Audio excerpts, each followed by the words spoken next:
मेरे छोटे से हैप्पी किचन के अंदर आपको एक बार फिर से खुशामदीद। हैप्पी मैं इसलिए कहती हूँ क्योंकि हमेशा कुछ ना कुछ बच्चों की चॉइस के मुताबिक यहाँ पर बन रहा होता है। क्योंकि जिस हद तक हो सके बच्चों के लिए मैं बाहर से चीज़ें कम लेकर आती हूँ, खुद अपने हाथ से कोशिश करती हूँ ज़्यादा बना के दूँ। तो आपने देख तो लिया ही है कि आज के मेन्यू में क्या है। तो बच्चों के लिए मैं बना रही हूँ बहुत ही ज़बरदस्त किस्म के ये मफ़िन्स। बहुत ज़्यादा मज़े के बने थे, बच्चे तो पसंद करते ही हैं इसी चीज़ों को, लेकिन ये मुझे और मेरे हस्बैंड को भी ख़ास तौर पे बहुत ज़्यादा पसंद आए थे। उसकी वजह ये थी कि ये कहीं से फीके और कहीं से मीठे फील होते थे। साथ में मैं मटन के साथ कोफ्ते बना रही हूँ, कुछ मैं फ्रीज भी करूँगी उनमें से। अभी बच्चों के लिए फ्राइज बन रहे हैं। इसके अलावा मैंने बनाई है आज दाल और साथ में भिंडियाँ। अच्छा, नॉर्मली मैं फ्राइज को ना बेक ही करती हूँ एयर फ्रायर में, लेकिन आज पता नहीं मुझे क्या हुआ, मैंने आज इनको फ्राई कर दिया ऑयल में। और फिर मैंने उसके बाद एक गलती भी की, वो भी आपको बताती हूँ। फ्राइज तो खैर मैंने सिंपली काटी हैं, 2 मिनट के लिए मैंने इनको ब्लांच किया है। उसके बाद हल्का सा कॉर्नफ्लावर लगा के मैंने फ्राई कर दी हैं और देन आखिर पे नमक ऊपर स्प्रिंकल कर दिया है। फ्राइज़ की सीजनिंग करने के लिए भी मेरे पास काफ़ी रेसिपीज़ हैं, आहिस्ता आहिस्ता ज़रूर शेयर करती रहूँगी आपके साथ। बट क्योंकि नॉर्मली बच्चे खाते हैं ना तो सॉल्टिश ही पसंद करते हैं, इसीलिए सिर्फ सादा नमक है ये। मुझे आखिर एक बात समझ नहीं आती है कि बच्चों को पैकेट की चिप्स ना दें, बच्चों को ऑयल की भी ना दें, वाकई ना दें। मैं भी नहीं देती हूँ, आज मैंने बड़े अरसे बाद बना कर दी है, वरना बेक ही होती है। लेकिन आखिर बच्चों को दें क्या, ये भी नहीं समझ आती है। वो सब कुछ टीवी में देखते हैं, बच्चों के पास देखते हैं सब कुछ, कैसे उनको मना करें। बच्चे मना करना ही बहुत मुश्किल है। और फिर हमने अपने बचपन में ये सब चीज़ें खाई पी हैं, लेकिन हम उनके हाथ बहुत रोकते हैं। मुझे भी बाज़ औक़ात बहुत फील होता है कि मैं भी बहुत हाथ रोकती हूँ, लेकिन फिर तरसते बच्चे भी नहीं देखे जाते हैं। मतलब ठीक है, आदत ना बनने दें बच्चों को, लेकिन कम से कम इतना उनका दिल नहीं मारना चाहिए कि ये भी ना दें, वो भी ना दें। बिल्कुल ही सादा उबले आलू पे ले आए, सादा चीज़ दें। इतना सादा ना हमने खाया है, ना हमारे पेरेंट्स ने खाया है। अब कुछ साइंस मतलब कि बहुती तरक्की ते आ गई है, मान लिया सारियां गल्लां ही ठीक ने, पर कोई बात नहीं, थोड़ी बहुत चीटिंग जो होती है ना वो कर लेनी चाहिए। हाँ, जिस हद तक हो सकता है मार्केट से रेडीमेड प्रोसेस्ड फूड्स ना लेके आए, नहीं लानी चाहिए। मैंने भी बहुत कम कर दी हैं, ख़त्म के बराबर ही कर दी हैं, नहीं लेकर आती हूँ। लेकिन कोशिश करती हूँ कि फिर उनके ऑल्टरनेटिव के तौर पर ख़ुद घर में बना दूँ ऐसी चीज़ें जिन्हें हम चीटिंग ही कह सकते हैं। अच्छी नहीं होती हैं, हेल्दी नहीं होती हैं बाज़ औक़ात, लेकिन बच्चा बच्चा ही है, वो नहीं रुकता है। ना ही इन बच्चों में अभी सोचने समझने की सलाहियत होती है कि वो समझ सकें कि हम उन्हें क्यों रोक रहे हैं। तो बेहतर ये होता है कि हर बार नो करने की बजाय कभी कभी उनको दे देनी चाहिए। फिर हम माएँ करें भी क्या, इतनी वेरिएशन फूड के अंदर वो देखते हैं इधर उधर अपने आगे पीछे, उसके बाद जब वो डिमांड करते हैं तो क्या वो सादा रोटी खाते हैं? वो कभी भी नहीं खाते, उकता जाते हैं। हम बड़ों के दिल उकता जाते हैं, बच्चे तो ख़ास तौर पे नहीं फिर एक्सेप्ट करते हैं। 2 से 3 दफ़ा मुसलसल रोटी खिला दो, रोटी से तंग आ जाते हैं। तो ऐसे में फिर कभी चावल बना दिए, कभी सैंडविचेस बना दिए, कुछ ना कुछ डिफरेंट करते रहना चाहिए। बच्चा है, नहीं देंगे, ज़बरदस्ती करेंगे, डांट के डरावे से खिला देंगे, क्या होगा? वो उतना ही खुराक से दूर भागेंगे, चिड़चिड़ी तबीयत हो जाएगी। उनको चाहिए क्या, 2 ही तो चीज़ें चाहिए बचपन में, चस्के वाला खाना और आंखों को खूबसूरत लगती चीज़ें, खिलौने। मतलब और उनका कौन सा बचपन है जो हम उनको दे सकते हैं?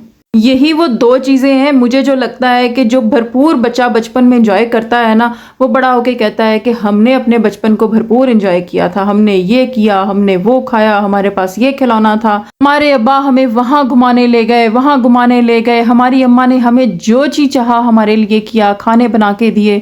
ये चीज़ें याद रहती हैं, मुझे भी कुछ ऐसी ही चीज़ें याद हैं। बचपन इसके अलावा कुछ नहीं है। किड़ा बच्चा है जिन्हों याद आ के मैं पढ़ाई की सी, मैं बहुत इंजॉय किया सी। मुझे तो अपना जो बचपन का टाइम याद आता है ना, जब भी याद आता है वो अपनी रोनी हुई सूरत याद आती है कि खेलना चाहते थे लेकिन पढ़ रहे थे। तो वो बचपन का वर्स्ट पार्ट लगता है और वो अभी भी दिमाग को थोड़ा सा टॉर्चर करता है। खैर अब तो जो बच्चों के पढ़ाई के तरीके आ गए ना, वो बड़े हेल्दी तरीके हैं। उस वक्त बस कागज़ पेंसिल पकड़ के बैठ जाओ और शुरू हो जाओ लिखना। तो बच्चा बचपन की इंजॉयमेंट्स को इसी तरह से इंजॉय करता है, पढ़ाई को नहीं इंजॉय करता। अच्छा जी, तो फिर पहले मैंने बच्चों को फ्राइज़ बना के दिए थे ताकि वो ज़रा थोड़ी देर के लिए टिक जाएं एक जगह पे, और उसके बाद मैंने अपने काम जल्दी जल्दी शुरू किए। भिंडियाँ बड़े सादा से तरीके से बनाई हैं और इसके अंदर मैंने मिर्चें सब्ज़ ही इस्तेमाल की हैं, सुर्ख मिर्च बिल्कुल इस्तेमाल नहीं की। मसालों में सिर्फ और सिर्फ एक नमक गया है और साथ में खुश्क धनिया गया है, दैट्स इट। इसके अलावा और कोई तीसरी चौथी चीज़ नहीं है। दूसरी तरफ मैंने दाल भी साथ ही बना ली थी, ये मूंगी की दाल है। और दाल को ज़रा मैंने पतला ही रखा था क्योंकि मेरा इरादा था कि मैं चावल बॉईल करूंगी, लेकिन बाद में मैंने नहीं किए थे चावल बॉईल। कोफ्तों की रेसिपी बड़ी ही मज़े की है। ये मेरी अम्मी की रेसिपी है। फुल रेसिपी पूरे इंग्रेडिएंट्स और उनकी हर तरह की क्वांटिटी की डिटेल के साथ आपको फूड टेल्स पर मिल जाएगी। फूड टेल्स का लिंक भी इंशाल्लाह मैं आपसे शेयर कर दूंगी डिस्क्रिप्शन बॉक्स में। तो वैसे मैं आपको यहाँ पर भी कुछ डिटेल दे देती हूँ।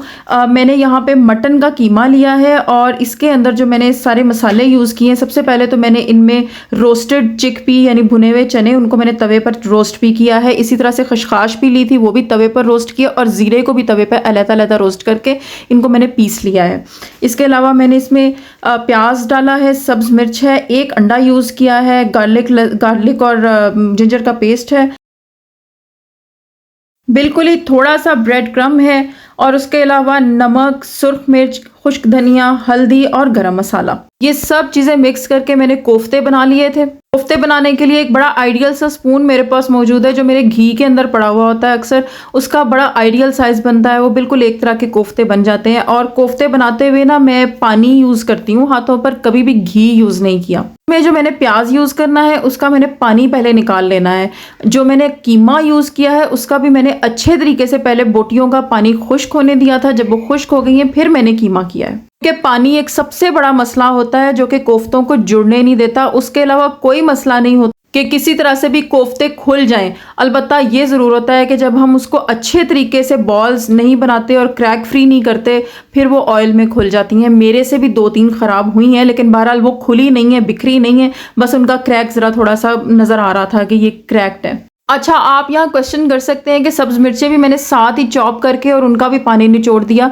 आपको हरा रंग भी नज़र आ रहा होगा, बट डोंट वरी, सब्ज़ मिर्च का जितना भी तीखापन होता है वो उसके बीज में होता है, और बीज बिल्कुल भी चॉप नहीं हुआ। ये सिर्फ रंग उसके बाहर वाला जो स्किन होती है ना उसका है।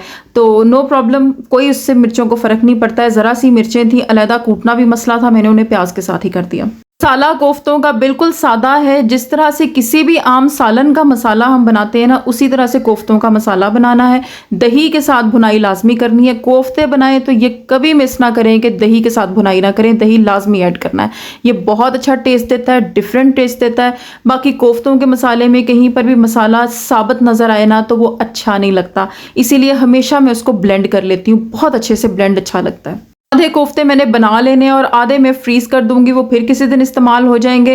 गलती यहाँ मैंने ऑयल वाली क्या की थी, मैंने आज, मुझे नहीं पता आज मैंने क्यों वैसे फ्राई करके दी, मुझे याद नहीं आ रहा है कि मैंने क्यों ऐसा किया।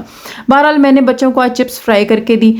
उसके बाद मैंने सोचा कि ये पैन अब इस्तेमाल हुआ है तो इसी तरह पड़ा रहने देती हूँ, इसमें से घी निकाल लूँगी और फिर मैं कोफ्ते फ्राई करूँगी, क्योंकि मैंने इतने खुले तेल के अंदर कोफ्ते बिल्कुल फ्राई नहीं करने थे और आज तक कभी नहीं किए। मामूली सा हल्का सा तेल लगाती हूँ और उनको जस्ट ज़रा सा हल्का हल्का ब्राउन कर लेती हूँ। पकाने की ज़रूरत भी नहीं है, पकाना नहीं है कोफ्तों को, जस्ट ऊपर से कलर देते हैं ताकि वो खुल ना जाए। क्योंकि जब हमने इनको पकाना है कुकर के अंदर तो स्टीम दे देनी है, इन्होंने अंदर से अच्छी तरह से गल जाना है, पक जाना है। इसीलिए सिर्फ बाहर से उनको हल्का हल्का रोस्ट करने की ज़रूरत होती है और वो हल्का सा ऑयल चाहिए था। मैंने यहाँ पे वो पैन अपनी तरफ से रखा हुआ था कि मुझे दोबारा धोना ना पड़े, ऑयल निकाल लूँगी, और मुझे बिल्कुल याद नहीं रहा, वैसे ही नीचे आग लगाई और उसके अंदर कोफ्ते डाल दिए। कोफ्ते आज मेरे रज के डीप फ्राई हुए ने। एक वो भी वक्त था जब मैंने कोफ्ते बनाने होते थे ना तो मैं पूरा दिन कोफ्ते ही बनाती थी, यानी एक्सपीरियंस नहीं था। और अब ऐसा अल्लाह ताला ने माशाल्लाह हाथ को खोला है कि मुझे लगता ही नहीं है कि मैं कोई एक्स्ट्रा काम किया है, वरना कोफ्ते एक एक्स्ट्रा काम लगा करता था। तो माशाल्लाह अल्लाह का शुक्र है, हम सबकी माएँ हमें हमारे घरों से जब शादी करके रुखसत करती हैं ना तो सब कुछ बता के ही रुखसत करती हैं, सब कुछ पकाना आता होता है। लेकिन उसके साथ साथ उन्होंने हमें हायर एजुकेशंस भी दी होती हैं। अल्लाह ताला ने ना हमें दोनों तरफ से ब्लेस्ड रखा है कि हमें घर के काम भी हमारी माओ ने सिखाए हैं और उसके साथ साथ हमारी माओ ने हमें बाहर की जो तालीम थी, जिसे डिग्री कहते हैं, वो भी हमारे हाथ पे रखी थी। लेकिन सबसे बड़ा उस्ताद वक्त होता है। अगर प्रैक्टिस किसी चीज़ की हुई है ना तो वो अपने शौहर के घर में ही आके हुई है। बहुत सारे खाने उन्होंने हमारे ख़राब खाए हैं तो क्रेडिट उनको भी जाता है। हाथों में ये तेज़ी, ये क्विकली काम करने के सब तरीके, ये सब वक्त के साथ साथ आए हैं। ये पहले ही दिन नहीं थे जब काम करना शुरू किया था। बहुत सारी ऐसी बच्चियां जिन्होंने अभी अभी किचन को संभाला है ना, वो बहुत सारे व्लॉग्स देखकर परेशान हो जाती हैं कि ये इस तरह से इतने काम कैसे कर लेती हैं।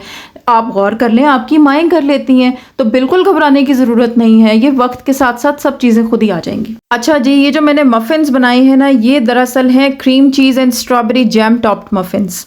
फुल रेसिपी मैं आपको फूड टेल्स पर प्रोवाइड कर दूंगी मुकम्मल डिटेल के साथ। वैसे मैंने इसमें अंडे, चीनी, हल्का सा नमक, वेनिला एसेंस, मक्खन, घर का बना हुआ दही है, इसके अलावा बेकिंग पाउडर और साथ में मैदा यूज़ किया है। आखिर पर ऊपर स्ट्रॉबेरी जैम और क्रीम चीज़ का एक एक चम्मच डाला है, जिसकी वजह से ये कभी मीठा और कभी फीका और नमकीन नमकीन फील होता था। अच्छा चले आपको ना एक और बात भी बताती हूँ। जिस ज़माने पे मैं फ़रागत होती थी और फ़ोन पे गेम्स खेला करती थी या अपने डेस्कटॉप पर या लैपटॉप पर गेम्स खेला करती थी ना, तो उस वक्त भी मेरा इंटरेस्ट कुकिंग गेम्स होती थी। वो जो चैलेंजिंग गेम्स नहीं होती हैं, इतनी देर में आपने इतने लोगों को सर्व करना है और मुख्तलिफ डिशेस सर्व करनी है, वो गेम्स खेला करती थी। एक ना वो ब्रिटिश शेफ़ है, बड़ा मशहूर शेफ़ है, गॉर्डन रम्जे, उसकी गेम होती थी, वो मैं बहुत खेली है। चीज़ ख़राब बनने पे ना वो बड़ा सड़के बोलता था, जैसे हमारे मियाँ हजरात बोलते हैं, इट्स प्लांट। तो मैं आज़म को अक्सर कहती हूँ तुसी वड्डे गॉर्डन रम्से ना बनो। बहरहाल कोई गेम्स खेलना इतनी अच्छी बात नहीं है, लेकिन हम सभी अपने बचपन और जो नौजवानी का दौर था बिल्कुल उसके अंदर सब गेम्स खेलते थे। तो मेरी इंटरेस्ट ये होती थी और ऑनेस्टली स्पीकिंग मुझे ये लगता है कि थोड़ी बहुत जो ये जो क्विकनेस है ना काम की, ये मुझे वहाँ से समझ आनी शुरू हुई थी कि एक वक्त में 4-6 चीज़ों को पकड़ के चलना और करना और सर्व करना सबको, ये मैंने वहाँ से सीखा है। बहरहाल हुण तुसी ना गेमां खेलनियां शुरू कर दईओ, किचन दा कम किचन दे विच ही ठीक है। और इंजॉय द फूड।